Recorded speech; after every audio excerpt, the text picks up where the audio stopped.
Halo semuanya, sesuai dengan judul, di video kali ini aku ada video study vlog yang sekarang namanya adalah Your Study Friend. Segmen Your Study Friend ini bakal sesuai dengan judulnya, akan menemani kalian belajar, jadi lebih baik kalian nonton video ini sambil buka buku pelajaran kalian atau buka tugasnya. Pada kesempatan kali ini di Your Study Friend, aku bakal ngebahas tentang kita tuh belajar buat apa sih? Apa pentingnya belajar buat kita? Jadi ini lebih kayak video podcast, nanti aku juga bakal upload video ini di Spotify aku, karena sekarang aku punya Spotify, gara-gara dulu aku pernah nugas harus upload Spotify. Tanpa banyak basa-basi lagi, mari kita ke pembahasan utama. Jadi ngomongin belajar, kamu tahu nggak sih apa arti dari belajar? Tahu nggak kalau kita setiap hari itu ngelakuin belajar? Sebenarnya bahasa gampangnya sih kalian bisa lihat di Kamus Besar Bahasa Indonesia. Belajar itu artinya berusaha memperoleh kepandaian atau ilmu.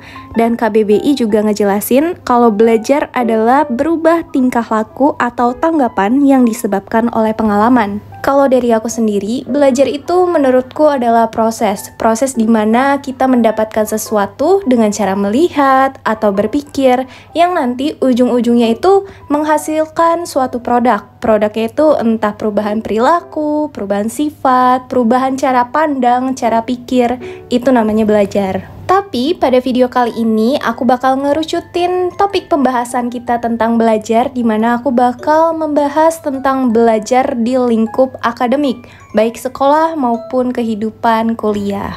Dulu waktu sekolah aku tuh mikir belajar itu tujuan akhirnya ya menuntut ilmu. Dapat ilmu, dapat nilai bagus, itu artinya belajar. Jadi kalau misalnya nilai aku jelek, itu berarti aku nggak ngelakuin proses belajar. Dulu aku selalu ngerasa kalau belajar itu adalah cara dimana kita buka buku, baca buku, ngapalin materi, dan nanti akhirnya kita dapat nilai yang bagus. Padahal belajar itu lebih dari kata sekedar nilai bagus atau hafalan yang bagus. Justru menurut aku belajar itu kita lebih ke prosesnya, pengalamannya. Cara kita menjalani sesuatu itu adalah belajar menurutku. Dulu aku suka komen mengenai pendidikan di Indonesia ke ayah aku, karena ayah aku tuh guru juga. Aku komennya tuh kurang lebih, kenapa sih siswa Indonesia belajar mata pelajarannya tuh banyak banget? Dulu aku sampai nyentuh 13 pelajaran, 14 pelajaran. Dan itu kita selama seminggu belajarnya 14 bidang yang berbeda. Dan kalian tahu apa respon ayahku? Sama kayak apa yang aku ucapin tadi, kalau kita tuh belajar bukan untuk mencapai nilai yang bagus, tapi pengalamannya yang kita terima. Dulu aku nggak bisa mikir tuh sampai sana.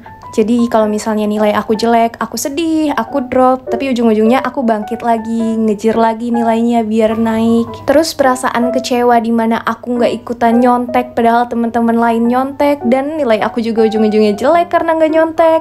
Itu tuh namanya proses belajar, guys. Belajar dari sisi pengalaman. Kayak misalnya tadi itu, kasus nyontek. Kalau misalnya ngelihat teman-teman dapat nilai bagus dan gak ketahuan nyontek, ya kita bisa jadi belajar kan? Belajar untuk ngikutin cara mereka nyontek, atau belajar lebih giat biar bisa ngalahin orang yang nyontek. Satu itu. Terus jawaban kedua dari ayah aku mengenai kenapa siswa di Indonesia belajarnya banyak banget. Dan ayah aku jawab kalau beliau nggak nuntut aku untuk bisa di seluruh bidang yang aku pelajarin sebagai siswa saat itu. Beliau cuma minta aku untuk ngerjain tugas tepat waktu, belajar sesuai porsi, kalau UTS belajar semaksimal mungkin, nggak pernah nuntut nilai untungnya. Dan itu alasannya karena biar aku bertanggung jawab dengan tugas yang diberi, menyelesaikan tugas, bertanggung jawab untuk mengatur waktu, untuk belajar, istirahat, main, dan juga belajar untuk mengolah emosi ketika kita sedang pusing, mumet sama materi yang susah.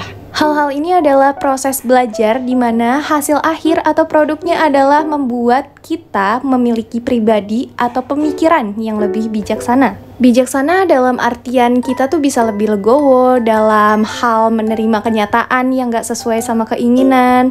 Terus kita bisa lebih tenang dalam memilih situasi yang lagi urgent. Dan masih ada banyak lainnya yang bisa kita pelajari dari sisi pengalaman kita selama belajar di sekolah, yang materinya itu ada banyak banget.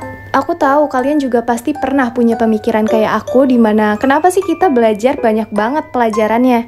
Tapi semoga dengan jawaban dari sisi aku yang ini, lebih tepatnya jawaban ayah aku, kalian bisa lebih sadar gitu. Kalau ya walaupun pendidikan Indonesia emang gak sebagus orang-orang kalau mau dibandingin negara lain, tapi pendidikan di Indonesia juga ngasih kita pembelajaran di masa depan dan selamanya. Aku bahas ini duluan sengaja karena masih banyak di luar sana yang ngerasa dirinya itu belum worth it untuk dibilang belajar karena nilainya belum sempurna. Karena di DM Instagram aku tuh masih banyak nerima curhatan tentang kalian yang udah belajar mati-matian tapi nilainya gak bagus. Jadi maksud aku di sini adalah kita tuh belajar enggak harus mencapai nilai yang bagus. Hal-hal lain tuh banyak yang dihasilkan dari belajar selain nilai. Meski aku tahu nilai adalah hal yang dilihat dari orang-orang, entah dari orang tua, entah dari guru, bahkan PTN pun nerima yang nilainya bagus-bagus gitu kan. Tapi aku harap kalian gak berhenti belajar secara akademik cuma karena nilai kalian jelek gitu. Terus belajar sampai nanti akhirnya kalian akan menemukan apa yang kalian harapkan dari proses belajar akademik kalian. Nah, di sekolah juga, selain proses belajar akademik yang mata pelajarannya ada banyak itu, kita juga bisa dapetin belajar dari pengalaman luar, organisasi lah, atau ikut lomba. Itu adalah belajar. Belajar dari pengalaman aku yang gak banyak ikut organisasi atau kegiatan luar belajar akademik, aku jadi agak nyesel karena kemampuan sosial aku tuh di dunia perkuliahan kurang gitu menurut aku. Aku bisa ngelakuin public speaking pun karena aku punya pengalaman dari Onlitar. Ini juga hitungannya kan kegiatan luar akademik ya. Jadi saranku buat adik-adikku, para penontonku yang masih sekolah, aku saranin kalian coba untuk ngelakuin kegiatan di luar akademik. Segampang ikut eskul lah dan bener-bener belajar gitu, nggak bolos pas eskulnya. Terus bisa juga ikut olimpiade kalau misalnya masih pengen di lingkup belajar tapi di luar akademiknya. Atau ikut lomba-lomba non-akademik kayak basket, menggambar, kaligrafi. Atau bisa juga bikin konten kayak aku atau personal branding lainnya. Justru menurutku selama kita sekolah, pelajaran yang paling benar-benar bisa bikin bermanfaat di kehidupan adalah pelajaran non-akademiknya. Ini buat aku ya, no offense kalau misalnya ada yang nggak setuju. Tapi menurutku, dengan pelajaran kita di sekolah yang sampai 14 mata pelajaran, kan kita nggak bakal mungkin ya, walaupun nilai kita pada tinggi-tinggi di rapot, nilai rapot rata-ratanya tinggi. Tapi kan nanti, kalau misalnya kita kuliah, kita tuh cuma fokus sama satu bidang.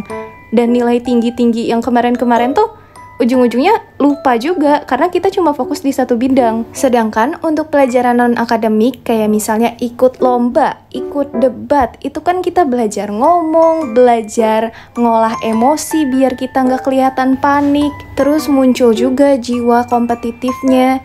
Itu tuh malah bermanfaat untuk kehidupan kita sampai nanti kita di dunia kerja. Percaya sama aku. Karena menurutku pada akhirnya pembelajaran yang paling berharga itu adalah pengalaman. Semakin banyak kita ngerasain banyak pengalaman yang berbeda-beda, ya pembelajaran kita semakin banyak. Hal yang kita hasilkan, produk dari belajar kita itu lebih banyak dibanding orang-orang yang pengalamannya itu-itu aja dan gak berkembang.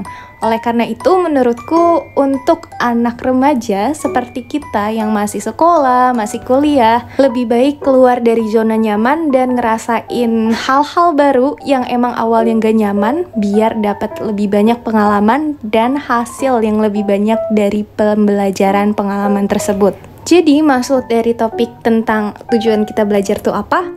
Itu lebih ke ngasih tahu sih ke kalian buat ngingetin kalau belajar itu nggak cuma sekedar baca materi dan hafal, nilainya bagus. Enggak, di luar itu. Kita belajar dari pengalaman, bahkan walaupun kita udah nggak belajar lagi, udah tua, udah nggak ke sekolah, nggak kuliah, ya kita tetap belajar dari pengalaman-pengalaman kita. Kita nggak bakal pernah berhenti belajar. Jadi salah besar buat kalian yang masih mikir setelah lulus sekolah, ya tugas belajar aku udah selesai.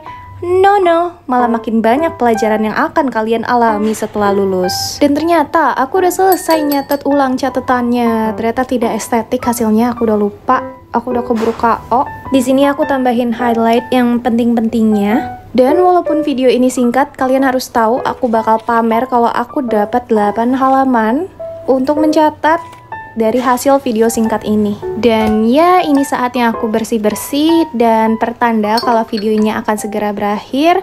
So, yeah. Thank you for watching and also see you on my next video. Do not forget to be grateful today and bye-bye. Boom.